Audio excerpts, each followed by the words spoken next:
All right. It's a pretty irritating microphone holder, so we'll just do the best we can.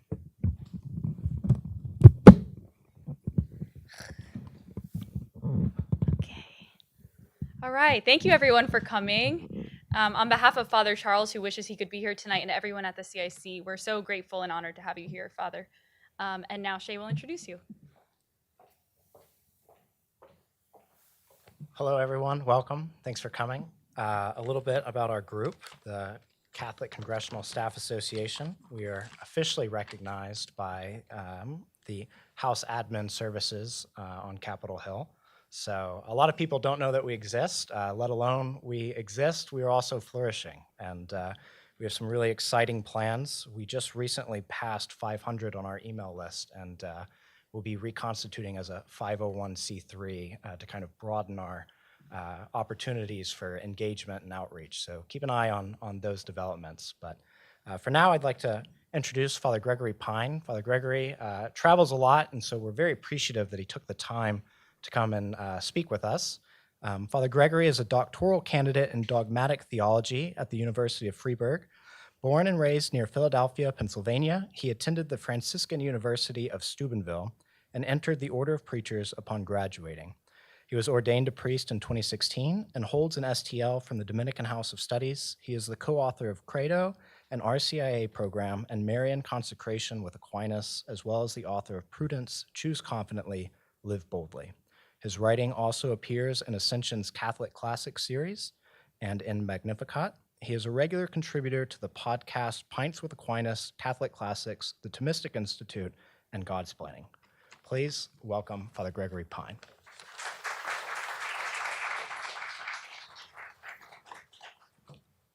Thank you. Oh, that's perfect. I wonder if this will work. Nope. Is this okay? Okay. In the name of the Father, and of the Son, and of the Holy Spirit. Amen. Grant us grace, O merciful God, to desire ardently all that is pleasing to Thee, to examine it prudently, to acknowledge it truthfully, and to accomplish it perfectly, for the praise and glory of Thy name, who live and reign forever and ever.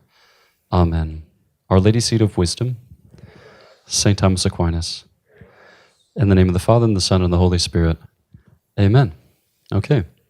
To echo Shay, thanks for coming. It's a pleasure to see you. It's a pleasure to be with you.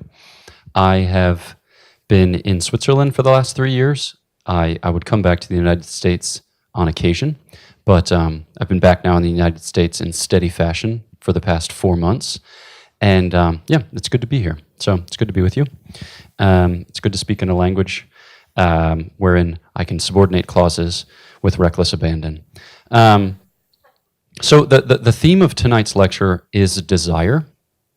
And I thought that maybe we could begin our inquiry by thinking about our kind of ambient cultural setting, not as we ordinarily think about it, as an occasion to grow frustrated and discouraged, but to kind of find what it is that our contemporaries want. Because while we might, typically be inclined to call into question or to condemn some of their preoccupations and pursuits, often enough, the way in which they give expression to it belies some attachment on a natural level, which, in being sensitive to, we can affirm and then help to heal and to grow and see to its term. So desire is certainly, it's a theme very precious to our contemporary world. And what we find is that many of our contemporaries identify strongly with their desires as an effort or as an attempt to kind of like valorize the content or the ends of their desires. So you think about this like I was speaking to somebody recently, and she was describing an experiment that was conducted in her undergraduate class, in which the professor put up labels around the room, and those labels were things like religion, socioeconomic status, race, ethnicity, etc. So like other ways by which one identifies in the ambient culture. And then she asked the students to gravitate to the identifier with which they themselves feel most strongly attached, or to which they themselves feel most strongly attached. And this woman recounting the story to me was surprised that the only people that gravitated to religion was herself and then a Muslim student, but that everyone else had gravitated to like race or ethnicity or other things besides. So it's fascinating that people have a way of kind of subdividing their humanity, identifying strongly with some aspect of their humanity. And at this stage of the game, it's very often it's identified often enough with desire. So like we can think about that, especially when it comes to sexual orientation and then gender. Often enough, it's identified with desire. And I think that there are good reasons for which we feel strongly that we are our desires. Now, we're going to typically make a differentiation, or we're going to make a distinction between the person, the inclinations and desires, and then the acts which issue from them. So we have to be able to make good distinctions so as to think clearly on the issue. And yet still, I suppose it's somewhat natural that people would identify strongly with, or even just speak of themselves in terms of their desires. Because our desires are, perhaps to speak somewhat poetically, they are the gravity by which we tend to our destiny. Okay, they are the gravity by which we tend to our destiny. You can think about this in terms of a theology of creation. So God has created us, right? But he's created all sorts of things, and he has made all sorts of things for their proper perfection. So he has filled the intelligible and the sensible universe with various manifestations and communications of his divine life. So we think about rocks and plants and animals and human beings and angels, and then the various expressions within each rank. And at each level, you find a kind of desire or a kind of appetite. Now, at certain levels, that desire is really only kind of metaphorical or perhaps analogical. So like we don't see much in the way of desire in the rock kingdom. And yet, this is a common enough ancient and medieval example that they'll say, rocks love the center of the earth, for why else would they gravitate towards it? But then as we go up the ranks, we move beyond kind of mere natural appetite to sense appetite, and we see animals which have a more rich engagement with their environment and reaction to their environment, which belies a certain desire. So in living in Switzerland, I hiked a lot. And one of the places where I hiked often enough was a canton, maybe like 45 minutes south of where I was stationed, where I was assigned. And in this canton, I encountered a lot of ibex, whatever the plural form of ibex is, appendices, ibises, ibexes, regardless. Moving on, Gregory. So I encountered a lot of ibexes. If you haven't seen Planet Earth or other such nature documentaries, and you have difficulty imagining an ibex, just think like a turbo goat with turbo horns. And you encounter different kinds of ibexes at different altitudes. So in French, they call the ones at this level chamois. In German, they call them like Gemse. And then at this level, in French, they call them Bouquetin. And then in German, they call them Steinbach. And when you're hiking, it's like very delightful to be on the lookout for them. Usually they're more afraid of you than you are of them. And yet still, sometimes you see a very clear expression of ibex desire. So like I was hiking at one point, and I saw these copper ibex, these high mountain ibex at one point, and the guy just kind of started staring me down and then like lengthening his gait so as to strike fear into my heart. And I was like, listen, I'm just about the clumsiest person you'll ever meet. So if I'm going to die in this mountain, it will probably be at my own hand by accident. So you can intimidate all the day long, but it won't have much effect because I'm just out of air, and I'm also very hungry. But still, you could see like his desire to create a space of relative peace, serenity, and non-menacing threat. And that's, I mean, like I could engage with him at that level, him or her. So we see desire expressed, in a metaphorical or an analogical way. We see it expressed in the animal kingdom insofar as it gives rise to motion, insofar as it gives rise to, like various expressions of that emotional life. But we see it in most excellent and transcendent fashion among human beings, right? So in our case, we give vent to desire in complex, in textured, in kind of wonderful fashion. And so I want to think about our desire together as a way both to call the thing by its right name, because there's a certain liberty which comes with identifying the object of our inquiry in accurate fashion, because then we are no longer tossed about or manipulated by our experience, right? We're reconciled to it, which is delightful. But then also it helps us to kind of prosecute our experience with greater ease, with greater joy, with greater promptitude. So we'll think, and this is the heart of the talk, is to think about the desire of rational animals, or the desire of human beings. So when St. Thomas Aquinas describes desire, he has two go-to words. The first is concupiscentia, which you might recognize from the word concupiscence, which we associate with original sin. And then the other is desiderium, which sounds a lot like desire. So although he's not entirely consistent with his usage, because he doesn't find need to be entirely consistent with his usage, we can associate concupiscentia with the animal passion, and we can associate desiderium with the rational passion, or excuse me, like the rational affection would be a more accurate way to speak. So what is passion? Or excuse me, yeah. What is desire in the kind of lower animal passion sense, and then what is desire in the more elevated or exalted rational expression? So we'll start with the passion. So when St. Thomas describes the passions, he describes them as our basic kind of bodily reaction to different stimuli. And so if it's a good thing, we start with love. And love is the recognition, in effect, that this thing corresponds to me. This thing is addressed to me in some way, shape, or form for my outbuilding, for my completion, for my perfection, various ways in which to describe it. But there's a kind of fit, or there's a kind of correspondence. And so when he talks about love in these contexts, he'll talk about it as a kind of complacence in the good. All right, a kind of complacence in the good. But then love gives vent to two principal expressions, one of which is desire, the other which is pleasure. And desire is what takes place when the good is absent, or when the good is not yet present. And delight, or pleasure, is what takes place when the good is present, when the good is not absent.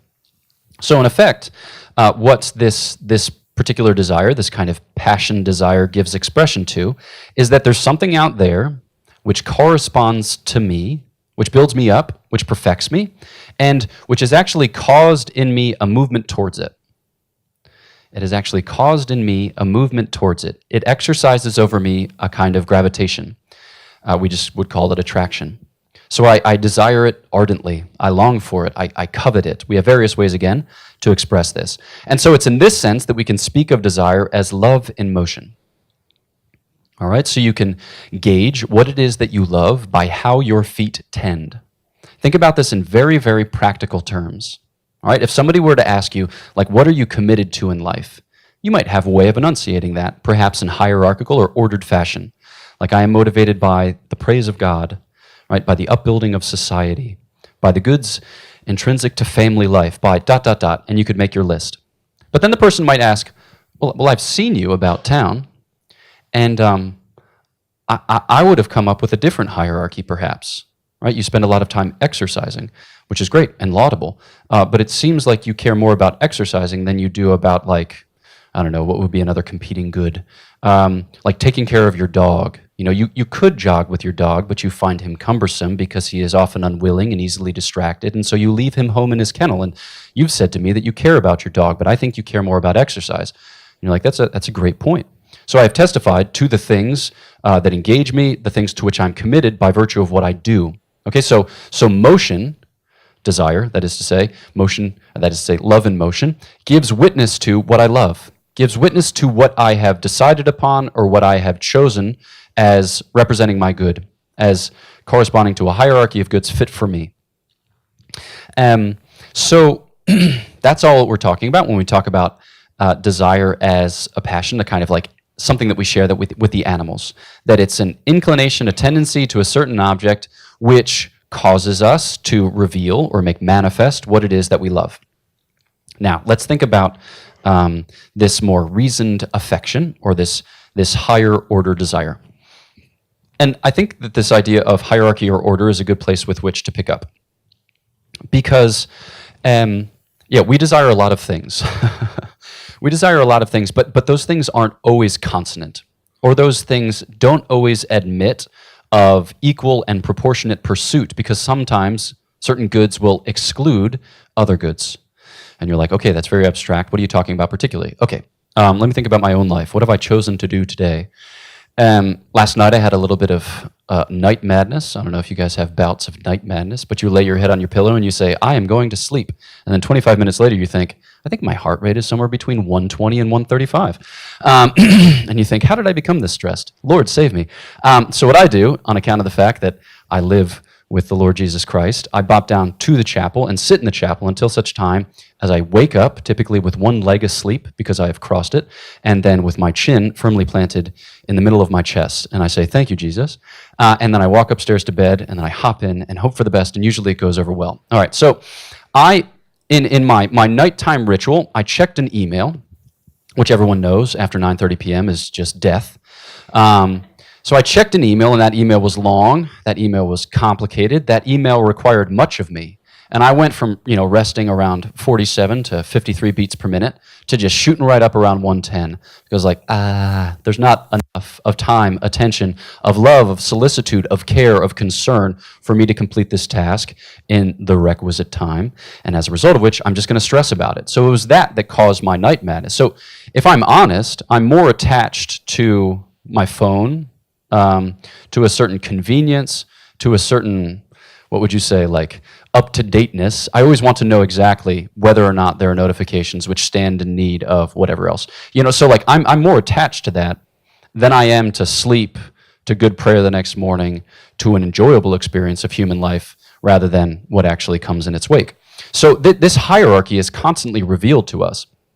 We constantly have before our eyes a mirror which reflects back our desire and their conflicts. Now, it wasn't always this way. So when we were created, our first parents, they enjoyed the gift of rectitude, or sometimes called original justice. And in that state, they would have been created in grace, and from that grace would have radiated what is called integral nature and certain associated privileges, which you have heard described as preternatural gifts, like impassibility, the inability to suffer or change, and immortality, the inability to die. But in sinning, our first parents chose against God, lost grace, and then lost the associated privileges which came with it. But it's tragic, especially when you consider what that entailed. And just to focus briefly on integral nature, what that entails is that our lower powers would have been more perfectly subordinated to our higher powers. So we would have recognized the various goods on offer, and we would have inclined to those goods in such a fashion that we engage with them in healthy and humane ways.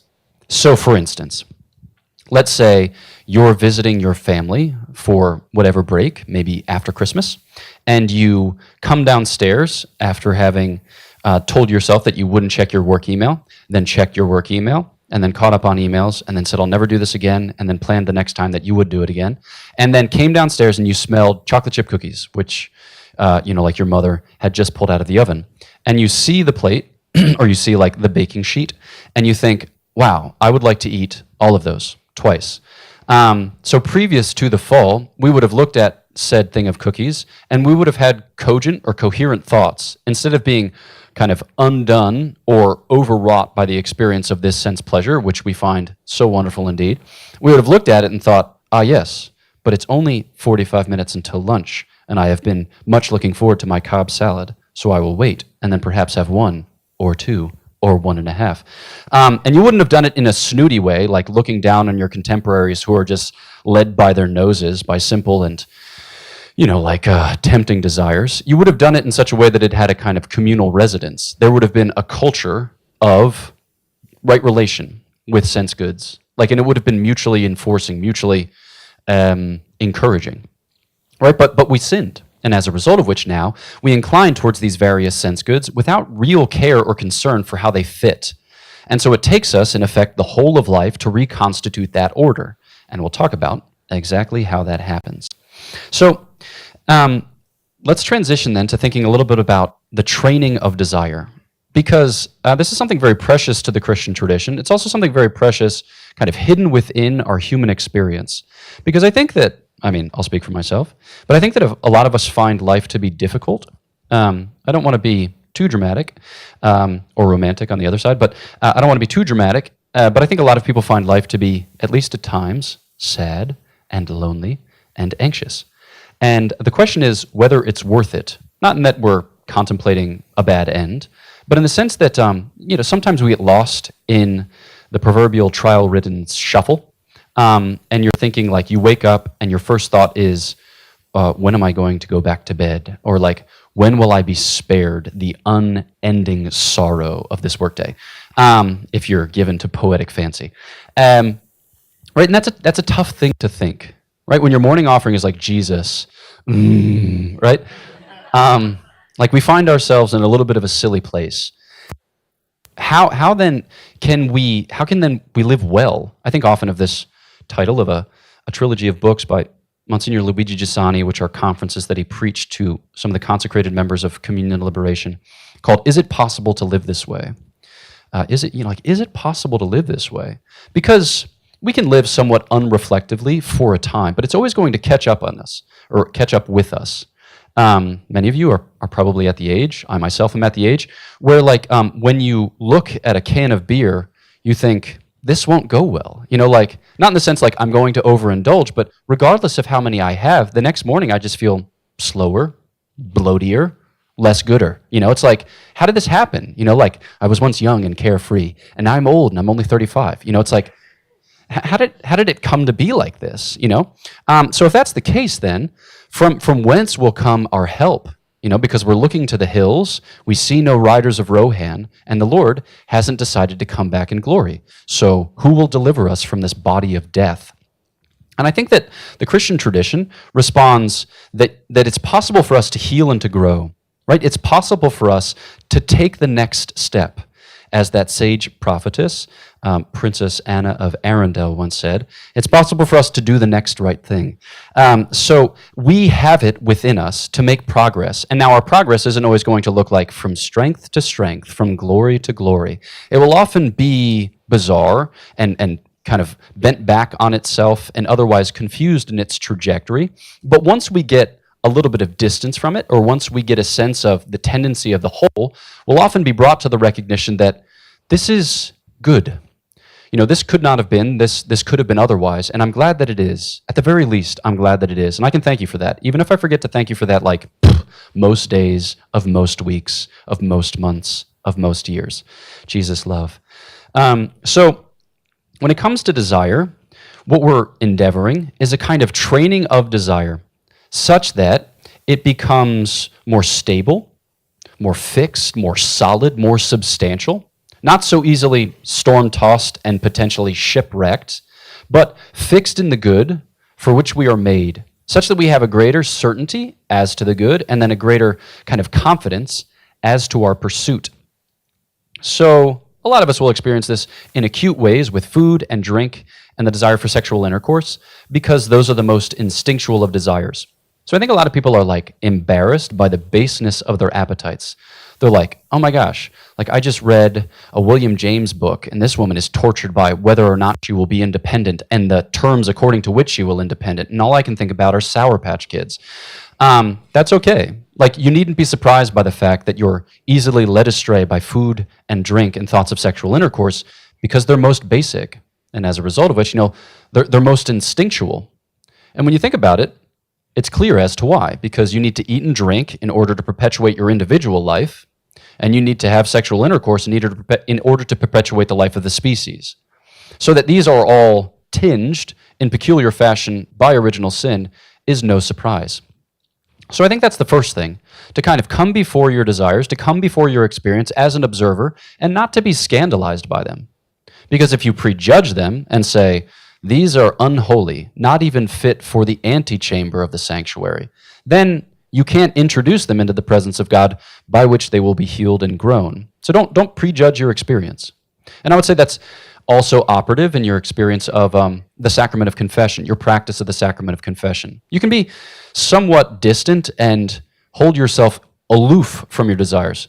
to observe them as like a third party and say, Father, I don't even know what's going on here. This guy, he's doing this, he's doing that, he's doing the other thing, crazy, right? You know, you don't have to be as anguished as you sometimes are with this deep existential groaning. Because while, yeah, we feel our sins, we feel the temptations to which we succumb quite acutely, they're in the process of healing and growing. And so we can observe them from a distance with that confidence in the providence of God, which will conduct them accordingly to their term.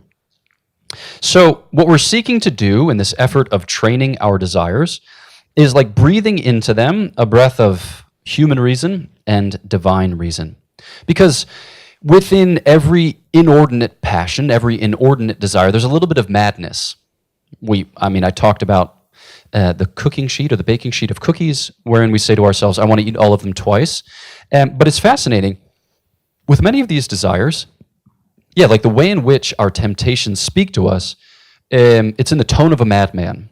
You know, it's like 10:47 a.m. on a Tuesday, and you don't have a lunch break for whatever reason until 12:30 because you're on a call from 11:30 till 12:30, and you're not supposed to eat on camera because it's one of those horrendous Zoom meetings where everyone need be visible. You're like, Lord, why? And then at 10:47, you think to yourself, I am already famished. I am starved to my crazy bones. I don't know whether I'll actually make it to lunch. And if you catch yourself in those patterns of thought, you think like, wow, I'm being a little bit much. But that's not often how we feel about the situation. We just kind of give in to that and are swept along by it. And we find ourselves eating even if we gave up snacking for Lent for the intention of our Father's conversion. And we're like, how am I so weak? And here we are, you know? So there's a little bit of madness in every temptation, and certainly madness in every consent that we offer to sin. So what we're trying to do is kind of breathe a reason into our desires. And the principal way by which we do that is by growth in the life of virtue. Because what virtue is, in effect, is a richer participation in the divine life and a resultant like purifying and emboldening of our human life. So we can think a little bit about that together. One virtue that provides an excellent example of this type of training is temperance. Now, temperance has a bad name because it was used as a way by which to abolish alcohol in the United States between whatever it is, like 1919 and 1931, 32, 33. I was assigned in Louisville, Kentucky for a time, which is a wonderful place. And there's a part of either Main Street or Market Street, I think Main Street between 1st and 11th, where you had all of the storefronts for these various distilleries, most of which were either to the east or to the south. And many of them had been abandoned from 1933 until when I was assigned there in 2017. And it was actually cool because the bourbon industry has been booming for like the last, 20 years. But a lot of these companies were taking back their old storefronts, which was cool. I was like, yes, let's go. Right, back to temperance. So temperance is a virtue which informs our most basic movements of desire. And what it does is it affects a mean between two extremes, between excess and defect. This doesn't come as a surprise to you. You're familiar with this. When we think about that mean between two extremes, we're often accustomed to think more in terms of like courage, right, which would be the mean between cowardice on the one hand, that would be the defect, and then rashness on the other hand, that would be excess. We don't think about it too terribly much in terms of intemperance, but it is also applicable in this situation because we find that it saves us from, on the one hand, intemperance, which is an overindulgence, and then on the other hand, from what we call insensibility, which would be a kind of incapacity to be moved by sense goods, okay? Which maybe you're challenged by that thought, because the point of education of desire, of training of desire, isn't to suppress the desire, right? It's not to bridle it to such an extent that it can no longer, kick at the goad. The point is to infuse it with reason, right? To impart to it a more embracing, or to impart to it a more encompassing vision of the moral life. Because part of what makes it difficult for us in the experience of temptation to which we sometimes succumb is that it's as if we have blinders. So we've spoken about it now in terms of madness, like if I don't eat my little snack at 10:47 a.m., then I'm going to die. I won't make it to lunch at 12:30. But also it just in general limits the scope of our humanity. And it focuses us on a particular good, and it blinds us from other goods with which it might be in conflict.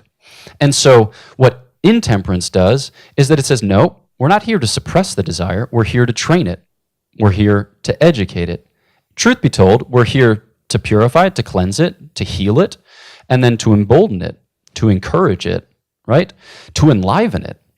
Because if it is the case that desire is a gravity whereby we attain to those goods which build us up in our human life, those goods which perfect us as individuals, then if you don't experience desire in any way, shape, or form, having suppressed or repressed or oppressed it, right, then you'll never actually attain to the term of your moral life, right? There's a word for it, especially in spiritual matters. It's sloth. A lot of people think about sloth or sloth as laziness. Truth be told, it's not principally laziness. It's a sadness at the recognition of the divine good because it seems too far off, and as a result of which, it seems impossible, unattainable, therefore better to abandon than ever to endeavor. And so if we live our lives in this kind of tension of constant repression, oppression, suppression of desire, then we're actually quenching the smoldering wick which ought to be fanned into flame, provided that it takes place within the fire pit, as it has been destined by God. That's a mixed metaphor and a bad image. I repent of it all. But the point is that desire is a moral energy that should be targeted. Okay, so you can think about our desires as kind of like a very powerful and potentially destructive river. Okay, people talk about the Nile River in these words or in these terms, like huge amount of water, all right, going over these four most significant cataracts, and it floods like at a distance of 6 miles, I think, from the riverbed itself. It's like incredible, but it makes the delta very fertile, and it supports the livelihoods of those who live in the region. Now, what we don't want to do is let the river kind of go unchecked, or let the river kind of go untrained to be about its business, because it will prove itself very tempestuous, and we won't be able to predict, and as a result of which it will wreak havoc on our lives. What we do want to do is like build a dam, all right? Just hold on. If you build a dam and then you kind of train the waters in such a way that they observe the course which you set for them, and you're able to harvest from that power and make of it a kind of recreation area or something like that, right? Then you're able, in a certain sense, to impose an order and to shape it according to reason. And in this case, we've been referring to human and divine reason. So the point here is to draw forth from it its native excellence, to draw forth from it its native power. Take the example of anger, okay? Anger is a peculiar expression of passion because it registers an injustice and then it moves in vindication to the redress of the wrong. You might think to yourself, my life would be so much less complicated were there not anger, right? I wouldn't even need to read the news to feel something, But if we were without anger, we would be deprived, I think, of a certain moral energy which has a genuine place in our spiritual lives. Because anger is meant for a purpose. And if you didn't experience anger, there would be various injustices in this world which would be left unredressed. Because, no one would experience or would have summoned or conjured sufficient moral energy to begin the work of changing whatever it is that stands in need of being changed.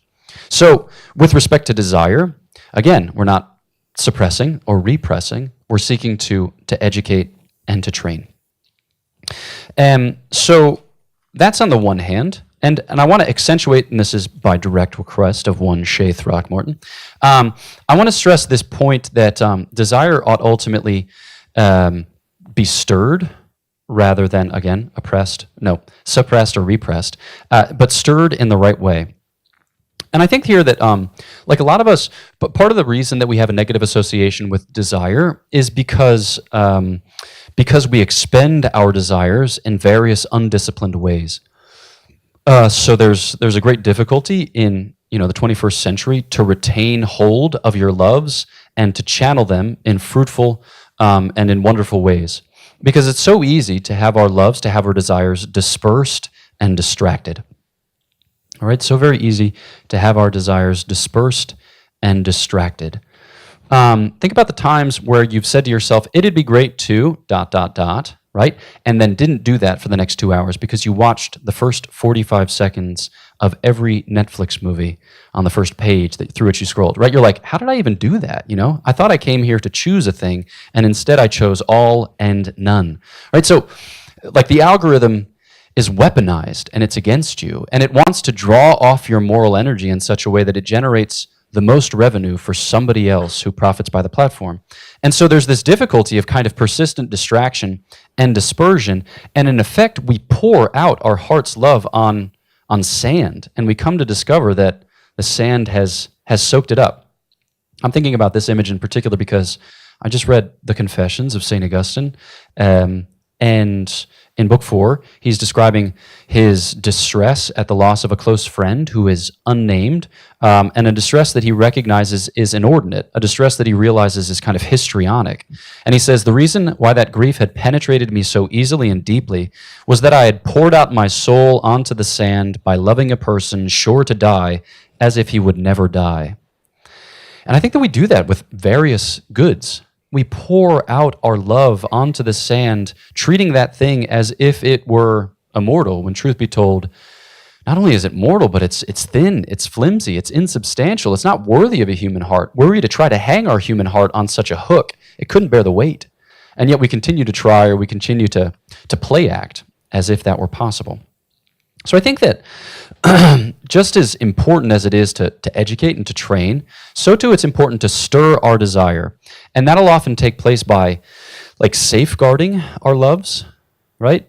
Remember this? A friend told me recently, no is a complete sentence. No is a complete sentence. Like if we feel like we have to justify the fact that we're not doing this thing by begging off with the excuse that we're doing this thing. It's like you don't have to do either thing. You don't have to.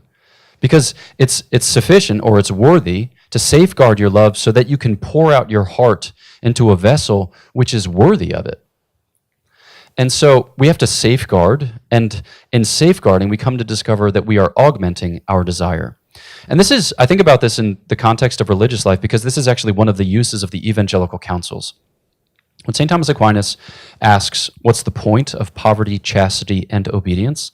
For those of you who would like to read up, it's Secunda, question 186, article 7. He says, first, it heals those wounds associated with the original sin. So we think of 1 John and his description of the lust of the eyes, the lust of the flesh, and the pride of life. And then he says, it curbs our care, it curbs our solicitude for secondary goods, such that we can dedicate ourselves more wholeheartedly to primary goods. Right, so it effectively says no, not as a rejection of the goodness of the thing, but a rejection of the claim of the thing to you in particular, to me in particular. And then the third example that he gives, or the third use that he gives, is for the purpose of offering. He says, you got all these different sacrifices in the Old Testament, but there's one sacrifice wherein you would burn the entire host on the altar to the Most High God, the blood, the fat, the flesh, everything, okay? It's called a Holocaust offering, or a whole burnt offering. And so he says, by making a vow of poverty, chastity, and obedience, a religious gives his possessions, poverty, his body, chastity, his soul, obedience to God as a whole burnt offering. Now, while that has particular application in religious life, it has universal application in Christian life, because all of us are called to the spirit of the counsels. And I think this paradigm of desire helps us to appreciate how that is so. So we seek to heal, with these different wounds that we have suffered with original sin, because we don't want to go after sense goods in needy ways, in clingy ways, in inordinately graspy ways, okay? We want to have a good relation with them such that they become good servants and not bad masters. But so too, we want to limit our appreciation of various goods such that we do the things for which we're made, the things to which we're called, with a profound sense of who we are and what we're for, rather than just being drawn from this good to that good, or being at this event and at that event, because we couldn't say no to our friend who was so compelling and so charming, whose name is Shay. I mean, moving on, but just kidding. And then third and finally, the point of it is sacrifice. The point of it is offering, right? Our desires, they conduct us to the term of intimate union. That's the point. That's why you burn a sacrifice on the altar. It's so that you can signal the fact that it's God's, that you can give it to God. Not that God ever lacked it, but you want to give him wholly and entirely. and make no exception. I think about this often when reading Luke 15, and you have these three different parables. Okay, so the first is the lost sheep, the second is the lost coin, the third is the lost son. So he's got 100 sheep, one of them wanders off, he abandons the 99, grabs the one, brings it back, and then it says he celebrated with his friends, or he called them together so that he could, fet them. It doesn't say fet, but you get it. Now, he was primarily distressed at the prospect of a lost sheep because of the financial, like the pecuniary loss that it represented to him. And now here he is calling together his friends so that he can have a party. Well, I bet you he's going to spend money on that party. They might even eat lamb. Okay, now moving on to the woman who lost her coin. Again, we hear that she calls together her friends and there's a kind of party, during which party I imagined, to buy provisions, she spent her coin. And then you think about it in terms of the lost son, he's recalled back to the household, not so as to be jealously guarded within the household, but so as to be offered in sacrifice. You have been purchased at a price, so as ultimately to be offered, not in like a strange kind of Baal, Moloch, blood sacrifice type way. I'm not talking about that. But I mean in the sense that your life is not to be jealously guarded, not to be held in both hands with fear that if you were to give it away, it might not be made precious to another, or it might not be received adequately by another. You're meant to make of it a risk. You're meant to make of it an offering with a kind of vulnerability, with a kind of abandon, in trust that the provident God who has prompted this response in you will see it through to completion. Not necessarily a successful completion by worldly standards, but a faithful completion by His.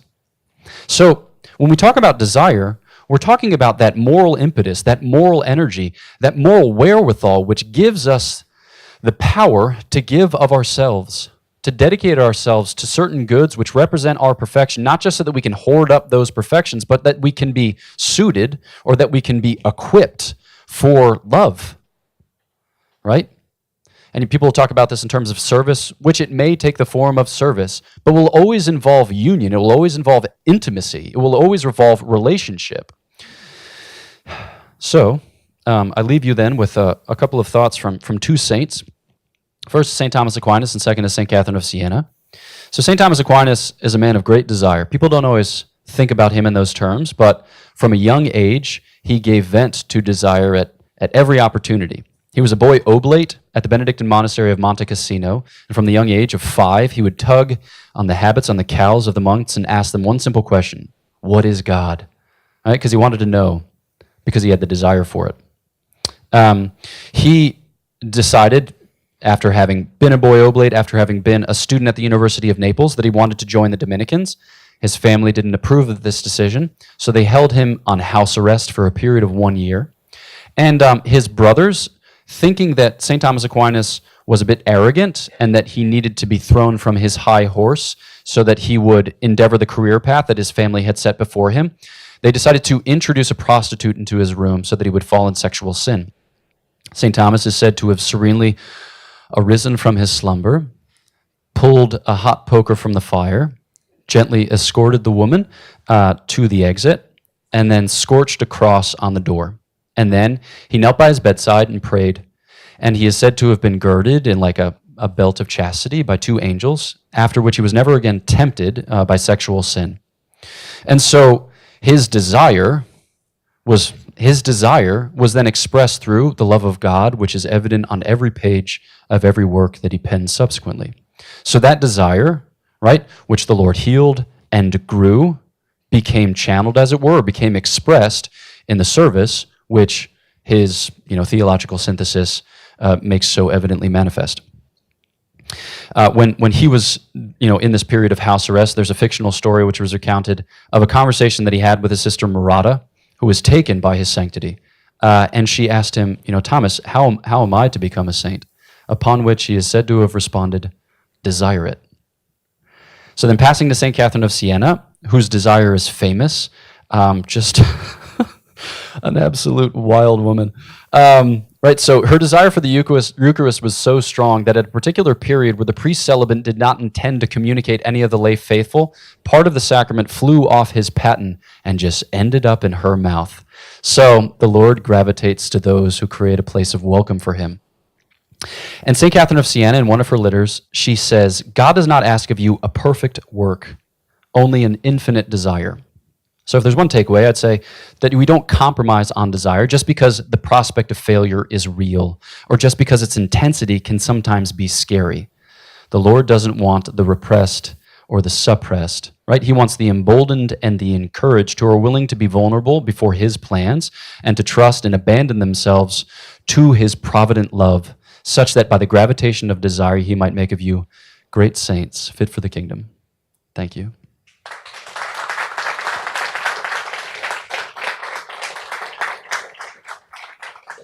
We've time for about 10 minutes of Q&A, so just raise your hand or call on you and you can restate the question. I'll kick us off. A lot of your talk focused on kind of either channeling, stimulating, or properly directing interior desire on the part of the individual. Yeah. The Congressional Catholic Staff Association.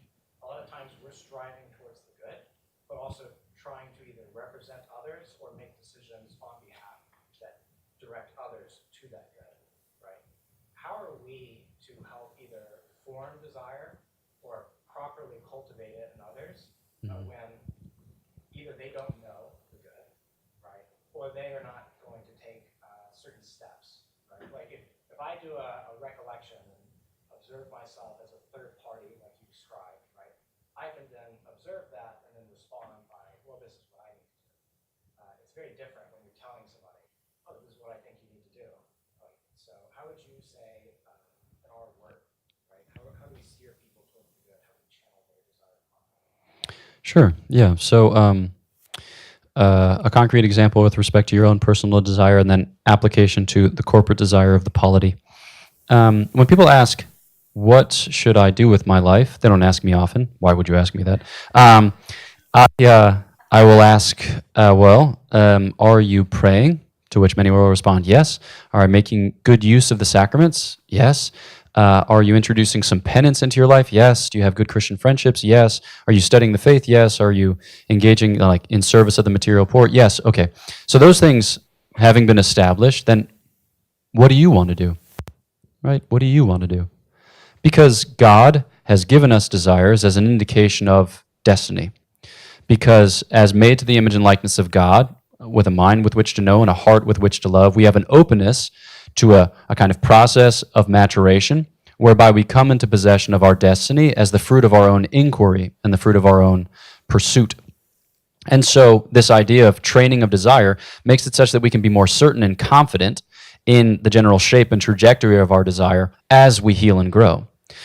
So I think that with the polity, there's something similar at work because, right, so the pertinent virtue would be legal justice or general justice, which is that justice which regards the common good. So you're seeking to subordinate yourself to and render what is due to the common good of the polity. What is the common good of the polity? Well, intrinsically speaking, it's a network of relationships which constitutes a good transcending the individual or particular goods of those members who constitute the polity, and which is broadly dispersed to the members of the polity without itself being diminished in dispersion.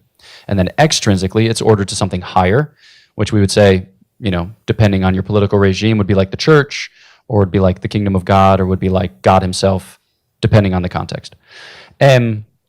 So in that instance, I think that we have a kind of paradigm here with the healing and growing, but that it's channeled now through the virtue of justice. So you know that you can't do things which are contrary to conscience. You can't do things which are sinful.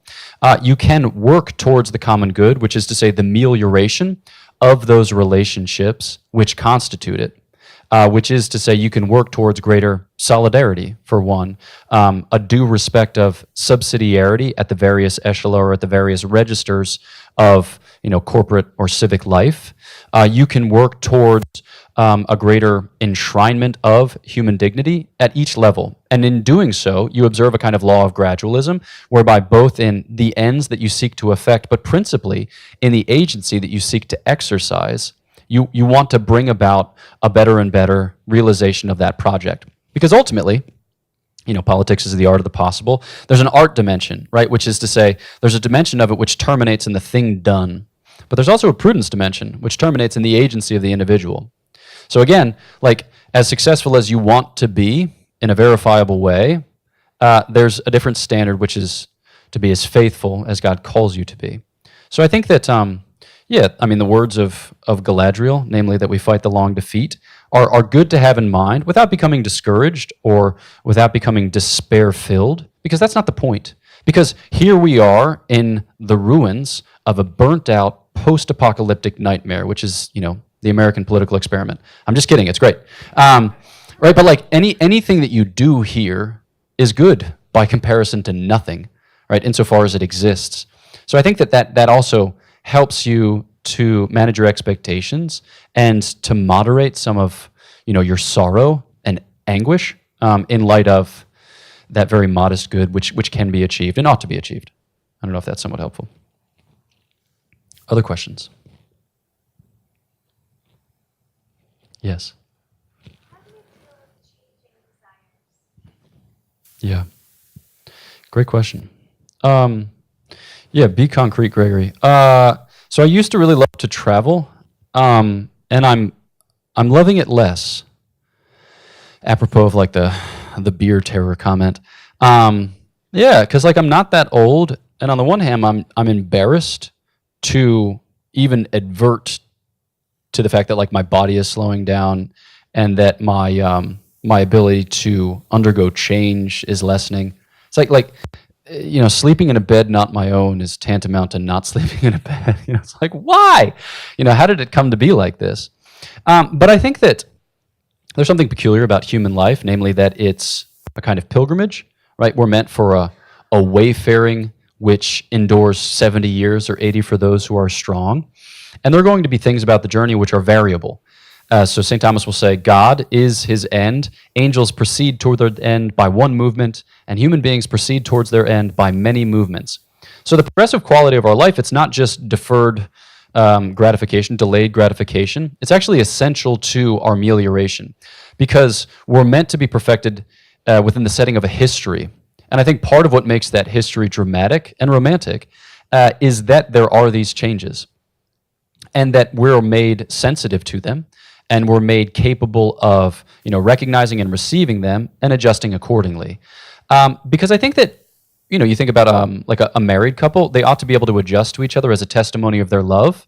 And I think something is similar with us and God, or we might say with reality.